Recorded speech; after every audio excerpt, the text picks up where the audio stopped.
Yesterday, hopefully it was kind of a fun lesson. You looked at an introduction to our new issue, right, which is gun control.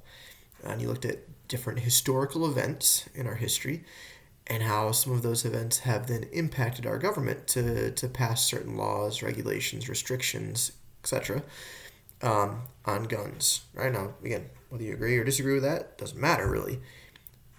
The government did not pass certain restrictions in a vacuum, right? Meaning they didn't just wake up one day and go, what should we do?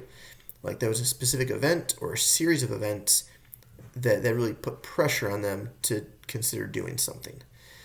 Now today we're going to take a look at Michigan's gun laws. Okay, so I've got just a 2-page handout. Like, don't freak out. 2 pages sounds so terrible. Huge sections of it are just kind of short bullet points, right? Even just a short detail about a specific law, so it's really not a whole lot to read. You can easily just read the main points and then kind of look at the bullet points and kind of get an idea of what we're going for.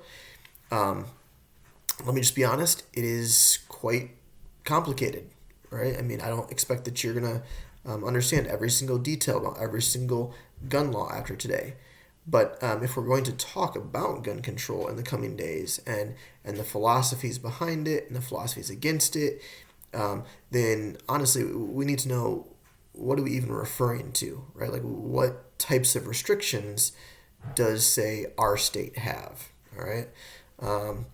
And again, this is not all-inclusive, okay? We are not going to be looking at every state's laws. We are not going to do a deep dive on every single law in Michigan, but the handout has a good overview of most of them. So let me quickly tell you kind of why it's confusing, just 30 seconds here. So this is not government class, but there is something called federalism that our government is based on. And federalism is the idea that the national government in Washington, D.C.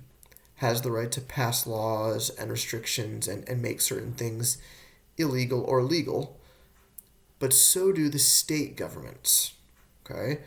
And they also have the right to make certain things illegal and restrict them. So this is a common theme that we really haven't dug real deep into so far, but it's common to a couple of our issues, right? Like the issue of marriage, okay? The issue of abortion. Those issues also have elements of federalism in them. Remember, abortion, you looked at a chart where each of the 50 states could pass different regulations in the second trimester because the Supreme Court said they could have some restrictions in the second trimester. And each of the 50 states came to different conclusions about what those restrictions would be. So that's federalism, right? And it's a big deal in gun control. Okay, the national government, for the most part, has not passed a whole lot of restrictions. There are a few, right? If you go back to yesterday, right? Like no mail order guns, certain age requirements, right? Background checks, etc. But those are pretty vague and not real detailed. And then it's up to the states to then kind of fill in the blanks if they so desire and have their own set of restrictions and regulations. Okay, and again, that's called federalism, and that's why, one of the reasons why, our gun laws are really kind of so complex and complicated.